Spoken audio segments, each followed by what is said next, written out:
Well, hello everyone. Valerie and I are here Practicing physical distancing. Yeah, 6 feet apart, masks. Hopefully you can hear us This because we thought about that. Yeah, and this will probably go on for a little while, so we wanted to try something that wasn't Zoom-like, that seemed more realistic. We're all about being real. Yeah. So here we are in the wind in Pennsylvania with the trees behind us. And there's a fabulous storm that looks to be rolling through here sometime soon. Yeah, we had a nice sunny day, so it's Pennsylvania, so it's time to change. Absolutely. So speaking of Pennsylvania, we have to tell these people where we're going for leg one of our Pennsylvania road trip. We do. Good idea. Well, where are you going to go?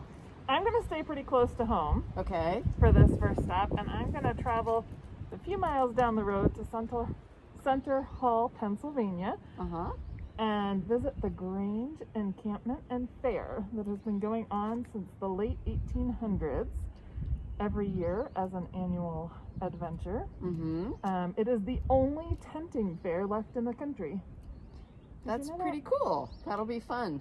Yeah. What about you? Where are you headed? I'm going to go to it's called officially the Central Pennsylvania Festival of the Arts, but absolutely no one calls it that.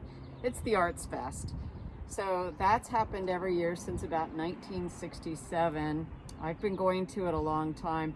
When I was a little kid, I sold Barbie doll clothes there, right on the main street. Because was that on Kids Day? No, there was no Kids Day. Okay, wow. It was just, there were people selling pet rocks and all kinds of things like that. So, you know, things have evolved with the Arts Fest. Now it's a juried art show.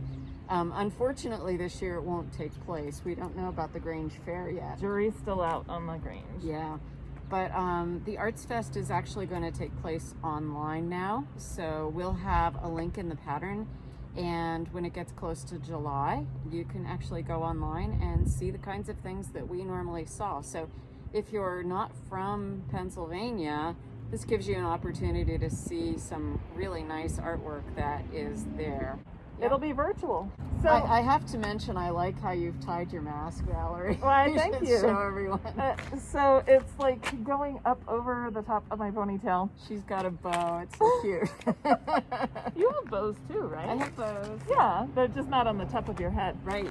I was watching a video, as one does in these days and times, and I was trying to figure out how to tie my mask so that my glasses wouldn't fog up. It's not working. Yeah, I'm seeing a little fogging here and there, but that's okay. And another tip was to put tissue in the nose, and there's tissue in there, and that's not working either. Oh, well. But that's life. Yeah, it'll unfog as the wind blows. So, I wanted to ask you, what is the thing that drew you to Arts Fest as your destination for this leg? Well, I wanted to start out in this area because we are living here, so I thought it would be fun to pick something that was around here. And to me, there's Penn State football here, so that's another really huge thing. But I like art, and I've got kind of an artistic bent, so it was inspirational to me to have something that represented the Arts Fest. Do you have a favorite memory from Arts Fest from all the years that you've been? You know, I can't think of any particular thing, but I love just walking up and down the street. It's a really large event. I'm in a small town. It's pretty amazing, actually. There are blocks and blocks and blocks of artist booths, and you can just walk and see the jewelry and the leather and the fiber arts and the paintings and the photography, and the list goes on, sculpture, pottery, and I love it all. And it's just kind of, it makes me happy to go there. So awesome. I will go there virtually this year. You won't be able to get a funnel cake though. Well, you wouldn't eat one anyway. True, but that's your favorite okay. fair food. What's really good, last year they had a Brazilian munchie truck that was a food truck, and they had cheese biscuits that were really good, and that will be a sad loss this year, that's for sure. They were really good. And yucca fries, so, oh well. Maybe next year, we can only hope. So, have you been to the Grange Fair? So it's actually been a while since I've been there. As you know, I grew up in the suburbs of Baltimore, not a very fair-like area. True. Or a Grange-like, not very agriculturally focused, shall we say. No. And when I moved here about 20 years ago, people kept talking about going to Grange Fair, and I was so fascinated by it. So I have been a couple of times, and it's amazing to me that people move. They have Grange Fair furniture that they store, and then when it's time for Grange Fair, they pack up the Grange Fair sofa and the Grange Fair table and the Grange Fair chairs and all the Grange Fair cooking stuff, and they load it into the tents and they live there for a couple of weeks. Yeah, and then they pack it all away again. I've had friends over the years who do, and it's really kind of a fascinating thing. Yeah, and it's so relaxing. Like my friend Leanne used to have a tent there.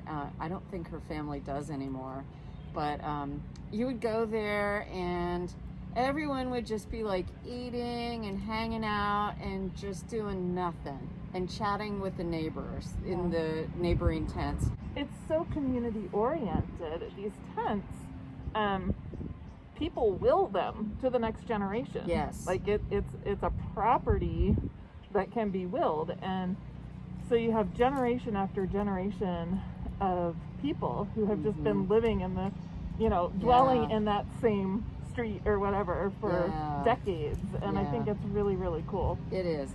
It's pretty neat. So every year I keep thinking I'm going to get back. I really would like to get back. Maybe this year's the year if they have it. If they have it in August, we'll see how that goes. Yeah, you never know. We might have a shot. Yeah, they might. So how does your inspiration of Arts Fest, what direction did that take in your knitting? Well, I was inspired by, I talked about the booths just now, and so what I did was I created little booths, and they look like little, I don't know, pie symbols almost too. It's inspiration. It's not literal at all. But the idea is just to have rows of these booths in the shawl so that it's kind of reminiscent of going to Arts Fest. Fun. I did something similar, taking my inspiration from the tents that people live in. They do have RVs and stuff out there as well, but the tents were what have intrigued me for forever. And so my inspiration, my motif is a little bit more triangular in its shapes to kind of give the impression of an old-fashioned camping tent with camping tent poles and sides and all that fun stuff. I have to tell everyone, Valerie's little motif is beautiful. I really love it. I'm excited that I'm doing her shawl on this go round because I really want to do it. So I may be cursing the number of people who do mine right now, but that's okay. I think hers is really gorgeous. I like yours too. It's funny, like it's simple and it's fun. Yeah, we had completely different takes on it, and that's the beauty of the mystery knit along and the choose your own adventure, is that people can take a look at both clues and see what strikes their fancy. I know of at least one person who's doing 2 shawls. Well, and that's the option that I'm going with, and you are too.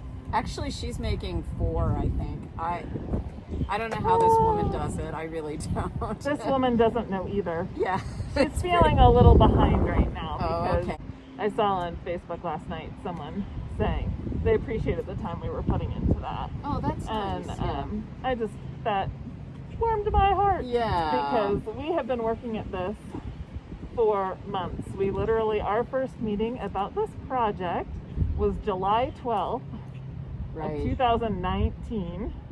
We haven't gotten to July of 2020, but it'll be here before you know it. Yeah. So we've been working on this for months and months and months. Yeah. And keeping it top secret. It's hard. It's nice to let it loose a little bit now. Just a little. Yay. Just a little. So we are excited about what we have to come, and you all are asking some great questions. Yes. And keeping us on our toes. Sometimes we have to figure out how to answer without blowing any secrets. That's true. But there's always a way. Where there's a will. Yep. But it's been great to see the excitement, and we are excited to see what direction you decide to go. If you're going to head down the road to Center Hall and do some little camping out at Grange Fair, or if you're going to wander through the artist booths at Arts Fest. We're going to have a poll on our Facebook page. Oh. You're going to do it. I sure am. See, division of labor. We're going to have a poll on our Facebook page, a little bit of survey. And so once you decide what you're doing, please head on over there and answer that and let us know. That'll be fun. Because we really just want to see what people are doing. Yeah. Sounds good. I love it. Right. We are so glad you're along for the journey. Yes. Keep in touch with us. Show us your progress. That makes it all worth it for us to see that you are enjoying things and making beautiful knitted work. Yeah, we've had fun even just seeing the garter stitch beginning. But it'll be really fun to start seeing when we mix the colors up. That's what I'm super looking forward to. So. And of course, the next clue, the one for leg 2, will be out next Friday, May 8th. Releasing at noon, so you can check back then. If you are super speedy and you get your clue done early, as we know some of you will, hop back in social media and see what other people are doing. Yeah. Check out our website or start a second shawl. But check out our website too, where we're going to have some blog entries and some more information about Arts Fest and the Grange Fair. And we hope you'll check it out, and you can also tell us what you're inspired by. That's a really good idea, because we'll need inspiration for next year. Good to see you all here. See you next time.